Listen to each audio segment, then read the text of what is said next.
School యాజమాన్య నిర్లక్ష్యం వల్ల చిన్నారికి గాయాలయ్యే సీరియస్గా ఉన్న ఘటన నిజామాబాద్ జిల్లాలో చోటు చేసుకుంది.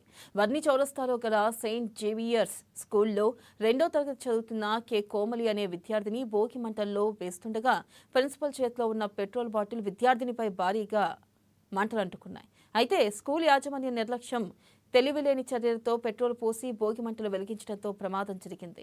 ఈ ఘటనపై విద్యార్థి సంఘాలు, మీడియా సభ్యులు స్పందించారు. ఈ దుర్ఘటనకు కారణమైన యాజమాన్యంపై చర్యలు తీసుకోవాలని డిమాండ్ చేశారు.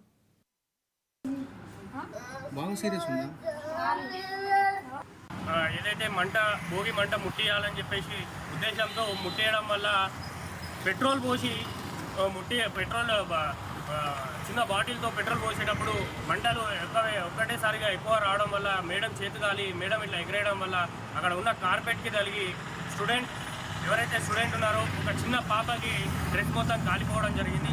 వెంటనే స్కూల్ యాజమాన్యం స్టూడెంట్ డ్రెస్ తీసేసేసి పేరెంట్స్కి అప్పగించడం జరిగింది. అంటే ఇప్పుడు స్కూల్లో ఇష్యూ అయినప్పుడు ఇప్పుడు ఎవరు కూడా మేడమ్స్ కానీ ఇప్పటివరకు ఆ స్టూడెంట్ ఎలా ఉంది అసలు మేము వచ్చి అడిగితే ఇప్పటివరకు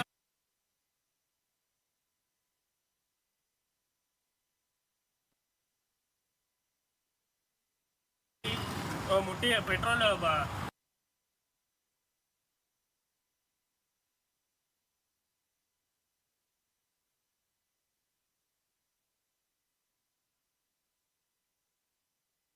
అనకాపల్లి జిల్లా